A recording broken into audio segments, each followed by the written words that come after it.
Então, a primeira coisa que eu vou fazer, quando eu vou trabalhar em algum lugar, eu fui convidado para trabalhar em algum lugar, ou quando eu estou lendo um texto, porque eu estou lendo um texto, eu tenho que me calibrar. Sabe como? Eu vou fazer um inventário. Todo mundo fala que. Todo mundo fala não. Quando eu falo de erro amostral e erro não amostral, todo mundo pensa em inventário florestal. Tudo bem, a gente usa a distribuição normal, a inferência estatística, não é? Para o inventário. É verdade. Mas eu acho que a gente, quando eu falo em distribuição amostral, amostragem, né, inferência estatística, seria muito mais importante você olhar exploração, colheita, do que inventário. Sendo que quando eu falo isso, quando eu falo exploração, colheita, o pessoal pensa na máquina, pensa em máquina pesada, pensa peão, máquina pesada e tal. E se eu falo em distribuição amostral, amostragem, para inferência estatística, a gente usa muito mais, ou deveria usar, muito mais estatística, amostragem na exploração do que no inventário. O inventário é só para tu avaliar lá a floresta, o que tem. Aquilo ali é uma das variáveis que entra. Enquanto exploração, você tem um monte de atividades e cada uma delas merece uma amostragem, estratificação, toda a teoria da amostragem, da inferência estatística. Beleza? Então, eu vou trabalhar num lugar. Você foi contratado, vai trabalhar no lugar. O que você faz antes de ir para lá? Ah, vou preparar minha mochila, tá certo. Minha mochila, minha mala. Mas eu tô falando assim, teoricamente, o que você faz antes de ir para lá? Você não pode chegar lá como um turista. Você quando as pessoas contratam, principalmente se for no Centro-Sul, nem tanto, mas precisa também, de qualquer jeito precisa. Mas se for em floresta natural, o que você precisa fazer antes de ir? Ainda no laboratório, como? Ainda na mesa, na prancheta. Alguém pode me dizer o que é que eu tenho que calibrar ou me aprontar? Dou-lhe uma, dou-lhe duas, dou-lhe três. Beleza. Então, primeira coisa, eu tenho que saber onde é que eu vou. Tá certo? Eu tenho uma floresta lá, estou pensando em exploração, estou pensando em manejo, seja lá o que for, isso serve para tudo. Serve para tudo mesmo. Então, eu tenho que pegar, a primeira coisa que eu tenho que pegar é aquele manual da vegetação do IBGE, que descreve a vegetação. Eu devo ter num SIG já o shape com todas as variações de vegetação. Por exemplo, na floresta amazônica, por acaso eu só faço exemplo de Amazônia, tudo bem.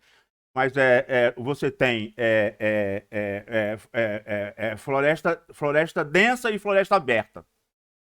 Já separou aí, densa e aberta. Sendo que a densa, eu tenho várias graduações. Tenho várias graduações, tenho 5 graduações, até chegar lá embaixo, aquela floresta inundável, que a gente chama de várzea, inundável regularmente. E eu tenho também floresta aberta. São duas florestas completamente distintas. Quando você entra, você percebe. Floresta densa, fechada em cima. Ela é densa em cima. Como ela é fechada em cima, embaixo ela é aberta. Embaixo ela é aberta. A trena vai embora. A trena vai embora. Pá, a trena vai embora. O cara que está abrindo picada, bota a baliza lá e ele vai embora. Se você não prestar atenção, dependendo da floresta, se você não prestar atenção, você se perde. Você sai da picada, porque o cara não precisa cortar quase nada. Tem floresta assim também. E floresta aberta? Floresta aberta é o contrário, ela é aberta em cima.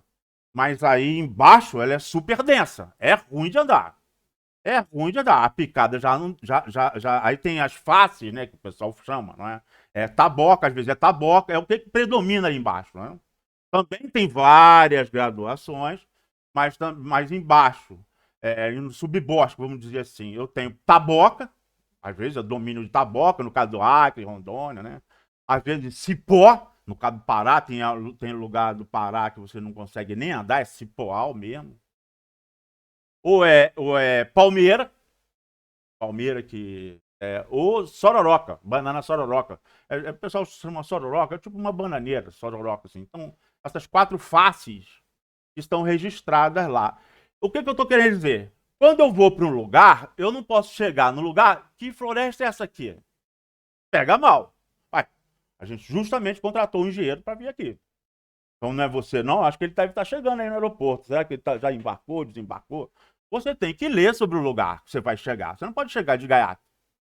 Como? E também dar uma olhada na imagem, né? Para saber o grau de perturbação. Isso eu estou falando para qualquer trabalho que você vai fazer. Sabe lá o que você vai fazer? Fazer um inventário, fazer um plano de exploração, seja lá o que vai fazer, o orçamento, sei lá o que for. Uma avaliação, um censo, seja lá o que for. E em floresta plantada? Em floresta plantada, não. Aí, em floresta plantada, você teria que fazer uma revisão, que a faculdade é toda voltada para isso, a faculdade de floresta, do rural, ou de quase todas do centro-sul, é de qual é a espécie, quais são as últimas. A espécie, quais são as últimas. Dá uma olhada lá nas últimas da espécie, como é que está. Sei lá, clonagem, plantio direto, seja lá o que for. Na parte de floresta plantada, você tem que saber. E vale a pena também você dar uma olhada no ambiente também. Porque o ambiente vai te dizer também a precipitação, tipo IBGE, né? Tu vai saber como é que é o ambiente natural, né? Que vai estar lá na APP e na reserva legal, mesmo em área de plantio, né? Da APP Reserva Legal. Isso é uma coisa que você tem que calibrar quando você vai fazer um trabalho. A outra coisa que você tem que calibrar é tamanho. Se eu te falar R$ 1.000, você sabe quanto é R$ 1.000. R$ 100, você sabe quanto é. Se eu te falar R$ 100.000, aí você, pô, 100 mil, será que eu consigo imaginar R$ 100.000? Epá, eu tenho que pensar em um carro. Um carro popular, custa 60 conto, né? 60 mil, mais ou menos, né? Aí tá, então eu tenho que calibrar quantidades, que eu vou falando lá, e área também. Porque se eu te falar, ó, uma vez eu estava numa reunião, era uma reunião importante, um projeto importante, um projeto que tinha até um conselho consultivo, e uma pessoa que era representante do conselho consultivo levantou a mão para falar. Não, eu li num lugar lá. Agora eu não sei bem se era 1.000 ou $1.000.000, se era $1.000 ou $1.000.000. Como pode? Como pode fazer isso? Não pode falar isso. Não pode. Uma coisa são $1.000, outra coisa é $1.000.000. Então você tem que calibrar a quantidade também, né? Se você não está calibrado, você tem que calibrar antes. Usar artifícios para calibrar antes. E uma coisa que a gente usa muito, eu tenho que saber o tamanho, tenho que ter ideia do tamanho. Que a gente usa muito é a área. Você provavelmente já ouviu falar que 1 hectare é a área do P1.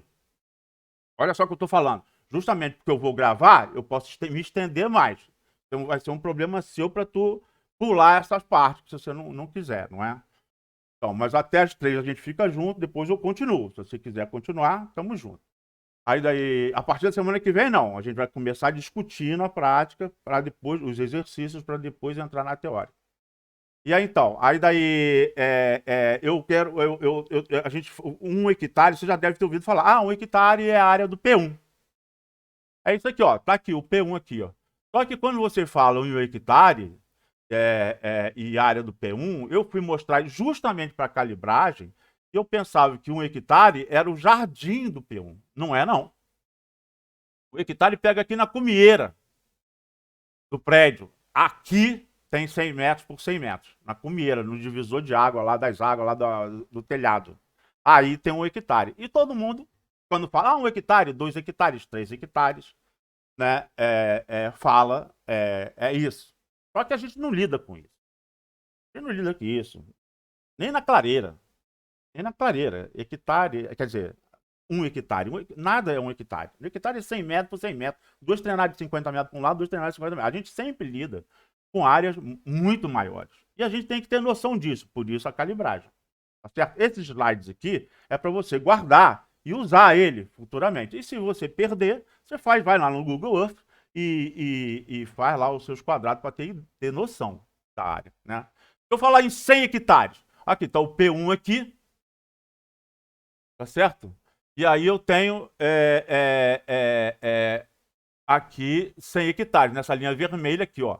Tá aqui na quina do P1, vai até a estrada, a BR-465, aí volta aqui né? E aí, pô, quase o IF está todo quase aqui dentro aqui. Isso aqui são 100 hectares. Pega o IB aqui, quer dizer, né? O anexo do IB, não é? Isso aqui é um quadrado de 100 hectares, né? Então, quando eu falar 1 hectare, quando eu falar 100 hectares, eu tenho que imaginar essa área aqui, né, da agronomia ali atrás, né? Pega o lago inteiro do IB e do IA. E aqui, 1.000 hectares. Ah, 1.000 hectares, olha só. Eu já estou aqui pegando até a BR, botando a BR aqui, 465 no meio, chega lá na quina, né, no arco, né, no arco metropolitano. A outra quina vai lá na BR, não é? Chega aqui na rural. Chega aqui na rural, não. Isso aqui é a reta de Piranema. A rural está aqui dentro. Aqui é a reta de Piranema, ó. A reta de Piranema está aqui. E olha só, então, o que são 1.000 hectares. 1.000 hectares é terra. 1.000 hectares é terra. Imagine isso aqui em floresta natural, por exemplo, que você seja contratado para fazer o censo florestal. Fazer o inventário é mole. Distribuir unidade de amostra, mole. Mas nada, você foi contratado para fazer o censo. O censo é o quê? É mapear todas as árvores com diâmetro maior ou igual a 40 centímetros, daquelas que você vai manejar. Então, como que você vai fazer a logística dessa operação? Então, quando o cara vai te contratar para fazer, ó, são 1.000 hectares. Aí você tem que saber o tamanho, a quantidade de quantos eu vou precisar. Ou entrou a estatística aí. Ou você vai pegar dados de outrem, ou você vai pegar dados da sua amostragem. Se você não tiver para onde correr, vai pegar dados da sua, vai fazer uma amostra, pegar dados da sua amostragem para você poder inferir, usar a estatística inferencial para você poder fazer um dimensionamento, para você poder fazer um orçamento e dar certo. Sendo que a maioria das vezes tem tanto erro no amostral que não dá certo. Então não vale a pena. Eu mesmo digo, não faça inventário amostral.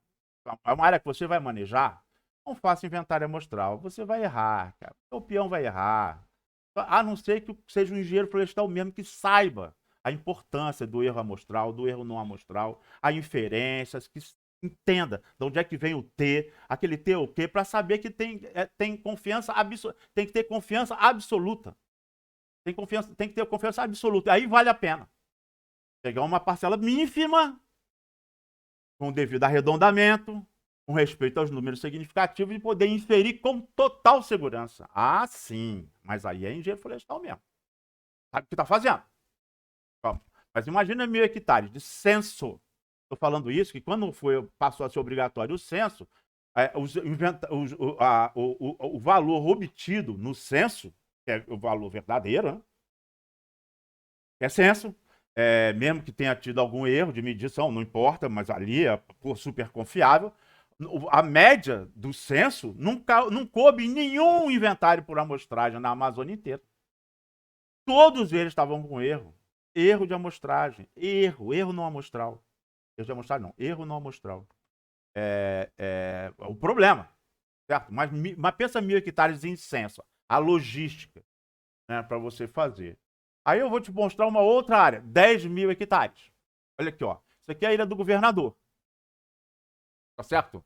A área da Ilha do Governador, ela tem 3.000, eu tenho uma cola aqui, eu tô olhando uma cola, não sei de qual não. 3.612 hectares. 3.612 hectares. Aqui estão 10.000 hectares. Então, maior do que a Ilha do Governador. Aqui são 10.000 hectares. E se você fosse contratado para trabalhar, fazer o censo florestal em 10.000 hectares, a sua perna tremeria? Tremeria, provavelmente, mas não é para tremer. Ia tremer só no primeiro. Só no primeiro. Depois, não. Por isso que você está se formando em engenheiro florestal. Se você for contratado para fazer o inventário florestal do Brasil, você tem que saber fazer. Pô. Saber fazer. Stratificar, fazer amostragem, imagem, fazer amostragem e dar um valor a média estratificada.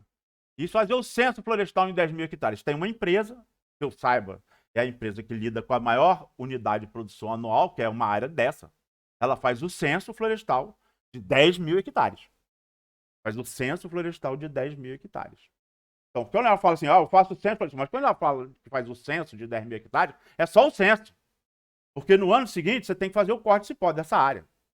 No outro ano você tem que fazer construção de estrada. Ou no ano seguinte você faz o corte de cipó e a construção de estrada, aí depende. Mas num ano você faz o censo, no outro ano aquela unidade de produção. No outro ano você faz o corte de cipó e a construção de estrada, no outro ano você faz a exploração. Mas você não tem que explorar todo ano? Lógico. Então, no primeiro ano você faz o censo da primeira, no segundo ano você corta o cipó da primeira, desculpe, e já faz o censo da segunda. No terceiro ano você constrói a estrada. No terceiro ano você explora a primeira e constrói a estrada da segunda. No final, em pouco tempo, você está lidando com 4, 5, 40, 50 mil hectares. Vamos? E aí você tem que ter o quê? Monitoramento, eventualmente. Aí, no caso aí, já não faz mais sentido muito, não usa muito a amostragem. A amostragem você usou logo no começo. Aí você faz, a não ser que você esteja querendo experimentar alguma coisa, mas você tem já o dado do monitoramento que te fornece toda a informação de todo mundo o tempo inteiro. Tá certo? Mas aqui está 10 mil hectares. Certo? Então, quando eu falar assim, 10 mil hectares, você tem que correr na slide para fazer olhar. Dá mais de 3 ilhas do governador. E aqui, 1 milhão de hectares. 1 milhão de hectares. Aqui é um mapa do Rio de Janeiro, né?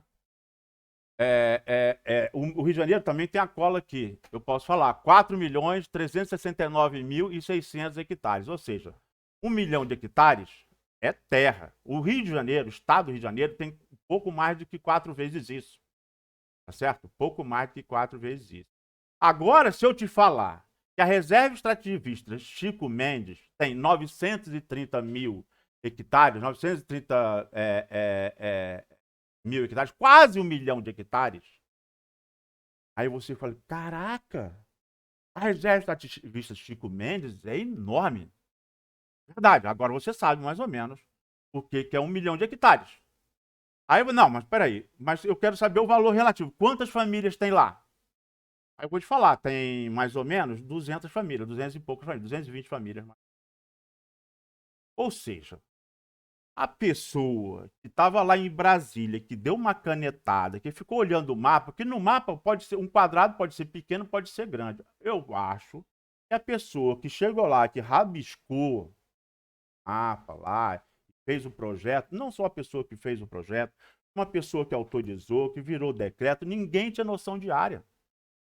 Veja bem, qual é a população do estado do Rio de Janeiro?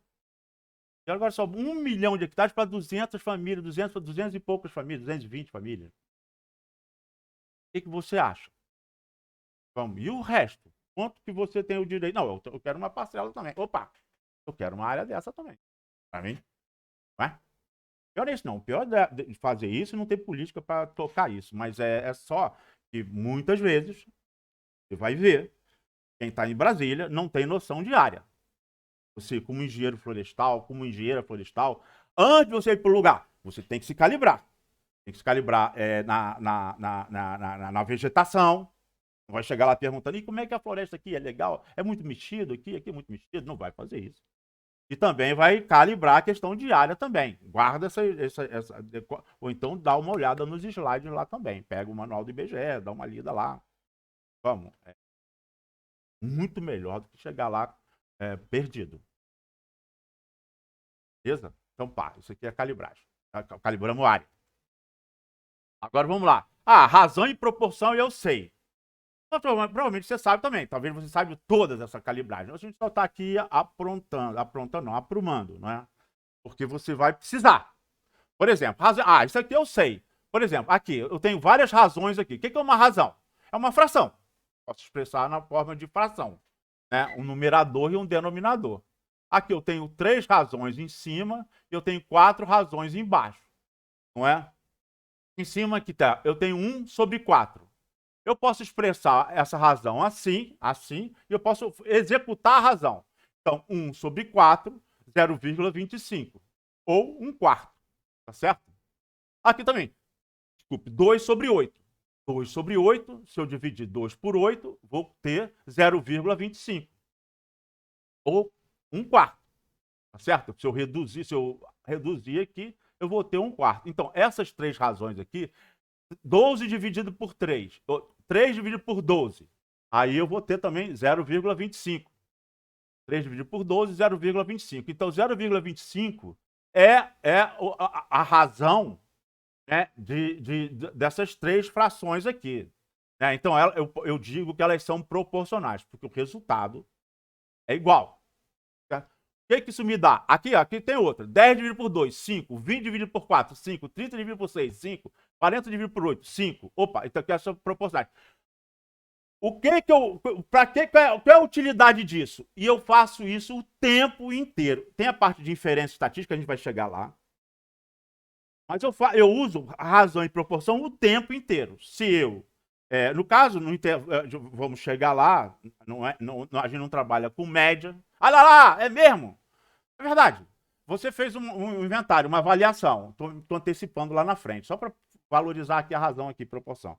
Você fez uma amostragem. Aí o cara, puxa, cara, o inventário lá deu uma média de, para falar da Amazônia, deu uma média de 15 metros cúbicos por hectare. Uma média de 15 metros cúbicos por hectare. Não foi censo, foi inventário. Se você fala isso para uma pessoa, tudo bem, ela vai achar 15 metros cúbicos por hectare. Se você fala isso para um engenheiro, ele vai falar, e eu com isso, cara? Para que me serve essa informação? O que me serve a informação? E você vai ver isso mais adiante ali, quando a gente chegar lá em distribuição normal, distribuição. O que me adianta você me falar a média? Não me adianta nada quando a gente vê combinação também. Uma média, se é do inventário, se é de uma amostragem, seja do ciclo de uma máquina, só faz sentido se ela estiver acoplada a um erro amostral. Claro que ela tem que ter uma unidade, metro cúbico, árvores, indivíduos, não importa, hectare, não importa. Mas só faz sentido uma média, se é de amostragem. Se é de censo, não. Se é avaliação total, não. Mas se é de amostragem, não faz sentido nenhum uma média sem um erro amostral. Sem a medida do erro amostral. Que é para o intervalo de confiança da média da população. Você não quer saber a média do inventário, você quer saber a média do inventário para aquele que ele fez lá. Você quer saber a média da população, que é em cima da média da população é que você vai fazer a inferência estatística. Você vai dimensionar, você vai botar custo, você vai botar quantidade de equipe, você vai falar de prazo. E tudo isso você vai levar em consideração proporção. E para isso deu isso, então para isso tudo vai dar quanto? E aí é que está o erro amostral, a importância do erro amostral. Que você não pode usar a média. Você não pode usar a média. Você tem que usar, às vezes, você vai ver isso na exploração. A gente faz o tempo inteiro. Às vezes você usa o limite inferior do intervalo de confiança. E às vezes você usa o limite superior. E você é que tem que saber onde é que você vai usar o limite inferior, onde é que você vai usar o limite superior. Por exemplo, em custo. Custo é melhor você usar o limite para ter mais segurança. Despesa, limite superior. Né? Pô, mas se estiver muito longe, opa, então você quer diminuir o erro amostral, para não ficar muito longe. A diferença entre o limite inferior e o limite superior. Né? Receita, limite inferior. Para se você não cometeu nenhum erro, né, de medição, erro não amostral, você pode afirmar com segurança e botar o seu chamegão lá, anotação de responsabilidade técnica, carimbo e pronto. Fui eu que fiz. Eu que fiz, não tem erro não. Vamos. É isso. Aí, razão e proporção, a gente usa o tempo inteiro. Nem sempre a gente usa a média, valores médios, às vezes usa valores inferiores, às vezes superiores, mas a gente usa a proporção. Por exemplo, um homem-hora. Eu vi lá que tem no limite inferior, um homem-hora faz no mínimo 200 metros de picada. Certo? E eu preciso fazer 800 metros de picada. Quantos homens-hora eu vou precisar? Isso aqui é mole. Isso aqui é mole. Isso aqui está dividindo, passa para lá multiplicando, não é isso? 800, né? Dividido por x, né? O que está dividindo, ou isso aqui está multiplicando, passa para lá dividindo. Tá certo? Aí eu perguntei uma vez na turma, falou assim, por que o que está dividindo passa para lá multiplicando? Aí alguém se levantou bravo, falei, porque é uma convenção. Não, não tem nada a ver com convenção. Você tem que saber o que é razão e proporção, se são razões proporcionais, tipo essas daqui, não é? Elas vão continuar sendo proporcionais se tudo que eu fizer de um lado, eu continuar fazendo de outro. Por exemplo, se eu multiplicar essa daqui por 2, tá certo? Essa aqui por 2. Eu tenho que multiplicar essa daqui por 2 também, para que continue sendo proporcional. Então, multiplicar essa por 2, eu tenho que multiplicar essa por 2 também, para ser proporcional. E aí, aqui é a mesma coisa, tá certo? No caso aqui, eu quero saber x. X aqui, ó. Eu sei que, por ser proporcional, o produto dos extremos, que são esses dois aqui, tem que ser necessariamente igual ao produto dos meios, que são esses daqui. Ou seja, 1 vezes 800, 1 vezes 800 tem que ser igual a 200 vezes x. Pô, mas você está me ensinando o beabá? Calma lá. Calma lá, calma lá. Um pouquinho só de paciência. Aí aqui, ó, você tem a igualdade aqui. O produto dos extremos é igual ao produto dos meios. E você tem a variável que você quer calcular aqui. Tudo que eu fizer desse lado, eu faço desse lado também. Então, por acaso, se eu dividir isso aqui por 200, esse lado aqui eu dividi por 200, eu tenho que dividir esse aqui por 200 também para manter a proporção. Aí eu vou acabar isolando o x, 800 dividido por 200 vai dar 4. Então eu precisaria de 4 homem-horas para fazer 800. Eu faço de cabeça sim, mas às vezes eu tenho proporções múltiplas. Ah, quando é razão só 2, assim eu sei fazer. Agora eu já sei que não tem nada a ver com convenção. Está multiplicando, passa para lá dividindo. Isso você faz na prática, mas você tem que primeiro entender.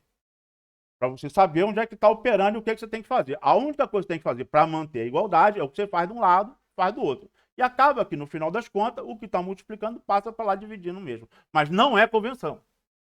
É operação nos dois lados da balança. Eu boto o peso, tem que botar o mesmo peso nas duas. Está equilibrado, eu boto o peso, tem que botar o mesmo peso nas duas. Ou se eu tiro, caso de multiplicação, né? Como subtração também está valendo. Aí, ó, eu estou falando de proporções múltiplas.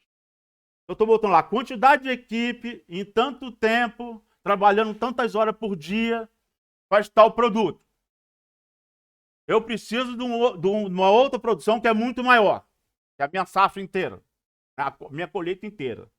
Aí eu quero saber, se eu botar tantas horas de expediente, eu modifico essas variáveis. Se eu botar tantas horas de expediente, se eu botar tantos dias na semana, o que eu fizer em cima, eu tenho que fazer embaixo também. Aí, insumo, no primeiro caso, que eu fiz para uma avaliação, para uma amostragem. Tá certo? O insumo A com o insumo B, vezes o insumo B, vezes o insumo C. Seja lá o que for. Hora de trabalho,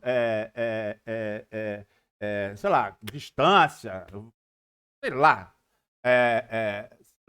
Aí daí, um insumo vezes insumo. Vezes insumo tem que ser igual a um determinado produto. E aqui eu quero um outro produto. Aqui é a minha safra total, um volume total. Aí eu tenho, aqui eu posso arbitrar, aqui eu vou mexendo. Eu vou mexendo aqui, deixo uma variável, né? Eu deixo uma variável aqui para saber quanto que eu vou precisar dela. Quantidade de gente, ou número de hora. Ou posso alterar mais de uma até, não é? Posso modelando mais de uma, para poder, aí uma final vai ter que ser um valor tal que mantenha essa proporção. Então, isso vezes isso vai ser igual a isso. Isso vezes isso vai ser igual a isso. Logo, eu vou ter, transformei uma proporção múltipla, né, numa proporção simples, né? Vou isolar o x, que eu boto de um lado, eu boto do outro também, que eu multiplico, divido também, e aí eu tenho o meu resultado. Certo? Tem uma outra forma de fazer também, de você ver se é diretamente proporcional ou não. E quando não é diretamente proporcional, você inverte. Mas isso às vezes você está cansado, está trabalhando, aí às vezes se você está fazendo isso o tempo inteiro, aí você fica com a manha de fazer. Mas se você não está fazendo isso o tempo inteiro, você pode errar. E como você não deve errar, claro que você vai errar sempre, um monte de coisa na vida. Mas tudo que você puder evitar para errar, você vai evitar. E aí fica mais fácil assim. Você só multiplica os insumos para dar um produto. Depois, no denominador da segunda razão, da primeira razão, você multiplica os insumos também, botando variável aquilo que você não sabe, que você quer calcular. E bota lá aquilo que você está estabelecendo, a quantidade total, volume total, qualquer coisa. E aí usa razão em proporção. Beleza? Se você não sabia, agora você sabe. Feito? A outra coisa que é muito, que agora razão em proporção é fundamental, a gente usa o tempo inteiro. Na engenharia florestal, na exploração florestal, a gente usa o tempo inteiro. Aqui a gente começa a entrar na engenharia mesmo, que razão em proporção qualquer técnico faz. Não é? Agora aqui, precisão e exatidão. Você pode decorar o que é, mas não tem a ver. Não tem a ver. Você tem que entender agora. Se você não entender, você tem que me interromper para eu explicar de novo. Você tem que aprender isso. Esse desenho aqui, por sinal, está no livro de Sebastião do Amaral Machado, que é o Papa da Dendrometria, né? É um professor titular da Universidade Federal do Paraná, não é? É baixar a cabeça para falar com ele. Ele escreveu um livro recentemente, mais ou menos, né? Sobre dendrometria, que ele fez um apanhado geral em dendrometria. Mas e ele usou esse exemplo aqui para falar de precisão e exatidão. Né? Precisão e exatidão. E eu vi que ele pegou isso do Rushtal, que é um classicão mesmo, né? Rushtal, que tem esse mesmo desenho aqui. E em prova, eu perguntava, presta atenção quando eu falar, eu perguntava para a pessoa me falar o que era precisão, o que era exatidão, e qual é a sua relação não, primeiro só precisão e exatidão. Aí a pessoa via simbolizando com esses gráficos aqui, do tiro ao alvo. Aí eu dava 0 na questão. Não, você não me provou que você entendeu o que é precisão e exatidão. Não me provou. Esse gráfico aqui é para você pegar e jogar fora. Depois que você entender, pegar ele e jogar fora. E eu estou botando porque é um desenho clássico, mas só para mostrar que você pode pensar que entendeu o que é precisão e exatidão, né? E não entendeu. Tá certo? Aqui, por exemplo, eu estou tendo... esquece esses alvos aqui.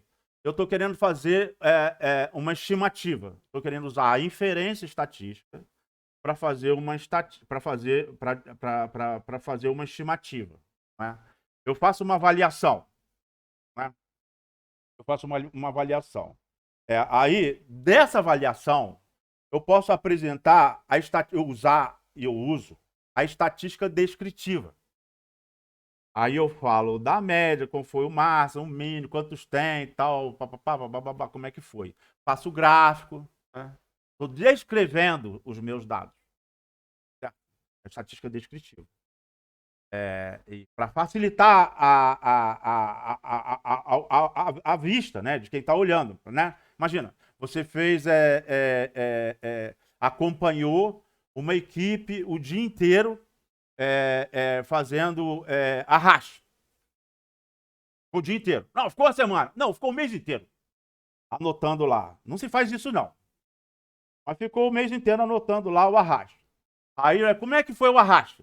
Aí você vai chegar, pega todas aquelas fichas de campo que você pegou, você anotou, registrou. Aqui, ó, foi assim, ó. Isso não me interessa. Não dá pra ver isso. Tem que cozinhar esse dado aí, você tem que preparar eles, tem que ajudar. E aí você usa a estatística descritiva para apresentar aquilo que é útil. Também tem que se desvencilhar desse negócio, relatório, quanto mais coisa eu botar, melhor. Não. Tem que ver o cliente, o que o cliente quer. O que vai ser útil para ele. certo? Às vezes tá no termo de referência, eles pedem um monte de bobagem. E aí você tem que fazer, porque você tem que atender o termo de referência. Mas se não for isso, se for na vida como ela é, se for no trabalho mesmo, vai apresentar a estatística descritiva, que é o resumo, a média, né, a média, o máximo, o mínimo, o total, sei lá, do que você viu, numa folha. Meia folha dá, um quarto de folha dá, o mínimo possível. Ah, não, para ter tudo que ele quer, eu vou precisar de mais folha, mais gráfico, para ele poder entender direito, tomar decisão. Certo? Então tá, eu uso a estatística descritiva. A outra é a estatística inferencial. E a estatística inferencial é aquela que eu uso a média. Usa a média? Não. Não usa a média. Se eu estiver usando a média, eu estou errando. Você vai entender isso depois. Você vai optar entre o limite inferior e o limite superior. No caso, o tempo de ciclo. Você vai ter uma média e você vai ter um erro amostral. O erro amostral é aquela variação em torno da média em função da amostragem que você fez. Certo? Aquela variação lá. E você, no caso do tempo por ciclo, você vai levar em consideração o limite superior. Se você pegar a média, está arriscado a média da população, é muito provável que não seja aquela média da sua amostra. A média da população está lá no seu intervalo de confiança. Você não sabe qual é. Mas você tem que saber qual é a média da população. Então, por via das duas, por segurança, você leva em consideração o limite superior do intervalo de confiança. Então, se a média foi 4 minutos, mais ou menos 1 minuto, olha só o erro amostral, 25%. Mais ou menos 1 minuto, mais ou menos 1 minuto, não, o erro amostral com 1, o erro amostral 1, então você vai levar em consideração 5, vai levar 5 minutos por ciclo. Para você poder saber quanto tempo vai demorar. E dependendo desse tempo, dentro daquela janela que você tem, quantas equipes você vai precisar para dar conta do recado e não ter problema. Como? Tá certo? Então, e aí é que tá. Se você tem a média 4, não quero saber da média. A média é a média da tua avaliação. Eu quero saber o seu erro amostral. Como? Quero saber o seu erro amostral. Então, qual é o limite inferior, qual é o limite superior do intervalo de confiança onde a média da população vai estar lá dentro. A gente vai chegar lá no T. Que T é aquele negócio? Que diabo é aquele T ali? O T é um número que você pega da tabela. Que irada. Nem se usa mais tabela. Usa a função T. O que diabo é aquele T ali? Você tem que ter cônscio do que você está fazendo. E aí você vou levar em consideração... às vezes você vai levar em consideração o limite inferior, às vezes você vai levar em consideração o limite superior. Mas veja bem, eu tenho a média 10 e o meu erro amostral é 1. Então, a média da população, que é o que me interessa, não me interessa a média do inventário, do levantamento que eu fiz. Eu sei que a média da população, que é o que me interessa, está entre 9 e 11. Certo? 9 e 11. Às vezes eu vou usar o 11, às vezes eu vou usar o 9. Dependendo do que eu estou estimando lá. Como eu falei, receita, lucro, eu vou tentar o limite inferior. No mínimo eu vou ganhar isso. E aplico a matemática financeira para saber se está valendo ou não. Despesa, eu vou levar no superior. Levar o limite superior, porque no máximo eu vou gastar isso. A média da população está aí dentro que eu não sei onde está. Por isso que você quer mais precisão. Certo? Por isso você quer mais... E o que é precisão? É a relação entre o erro amostral e a média. Olha só. Aqui, por exemplo, nessa amostragem aqui, digamos que a média está aqui, ó. Essa seja a média. Ficou muita variação. Muita variação. Né? A média da população está aqui, mas você não sabe... Você não está vendo a média. Você não está vendo, quando você está fazendo uma amostragem, você não vê a média da população. Você tem a média da amostragem, da tua amostra, da sua amostra. Não tem a média da população. A média da sua amostra não serve. Você quer o limite inferior, aplicar a estatística que a gente vai ver, para você saber o limite superior e o limite inferior, para você poder fazer a inferência estatística, que já não é mais estatística descritiva. É estatística inferencial. Baseado na minha amostra, né, eu posso dizer que no mínimo vai ter tanto, ou no máximo vai ter tanto. E aí, você quer uma coisa mais precisa. Você não quer uma variação tão grande Entre o maior e o menor. Entre o limite superior e o limite inferior. Porque aí vira um futebol. Não dá nem para trabalhar. Não dá. Você quer diminuir você quer diminuir o seu erro amostral. Você quer aumentar a sua precisão. Tá certo? Então, aqui, por exemplo, eu tenho um levantamento mais preciso. Esquece o atirador. Esquece a média da população também, no momento. Aqui eu tenho uma média dessa minha amostra, está por aqui. Né? E aqui eu tenho, esse meu levantamento aqui, ele é mais preciso do que esse aqui, ó. Do que esse aqui. Tá certo? Esse aqui tem uma precisão média. Esse aqui está menos preciso do que esse, e esse aqui está mais preciso do que esse aqui. E o mais preciso de todos é esse aqui, que é o que eu quero. Eu quero uma diferença menor possível entre o limite superior e o limite inferior para que a minha amostragem se pague. Senão não vale a pena. Senão não vale a pena. Não, eu chuto. Eu chuto. Eu chuto, sai mais barato. Vai lá e pega um levantamento de outrem. Calma, sai mais barato. Você vai fazer uma amostragem, então você tem que procurar ter uma precisão grande. Certo? Ou seja, um erro amostral pequeno. Certo? E esse erro amostral você calcula. É o tal do TSX, né? T, a gente vai ver o que é multiplicado, que tem a ver com a probabilidade, grau de liberdade, a probabilidade, né? Que a gente vai multiplicar pelo erro padrão da média. Pelo erro padrão da média de todos os levantamentos, se eu fizesse todos eles. Então, eu vou calcular o meu intervalo assim. Então, eu tenho que ter uma precisão alta para poder usar a minha inferência estatística com qualidade. Tá certo? Mas, isso eu estou medindo errado. Vou te dar um exemplo e talvez você caia nessa. Talvez você tenha que fazer o meia-culpa. Não precisa falar, não. Mas é muito comum. É muito comum pegar estagiário, aluno. Como? Dá a ficha de campo, bota a ficha de campo na mão dele. Ixi, eu já me aborreci tanto com isso.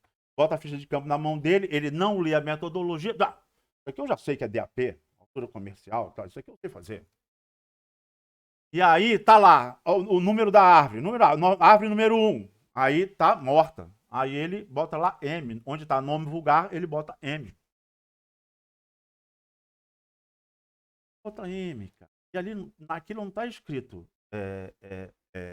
M. Ali tá escrito nome vulgar.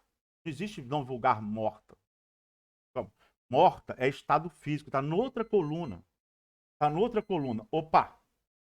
Vou voltar aqui nessa questão do erro não amostral, que é o que faltou, né? E a gente vai dar agora 10 minutos de intervalo e voltamos, tá beleza? Daqui a 10 minutos a gente volta.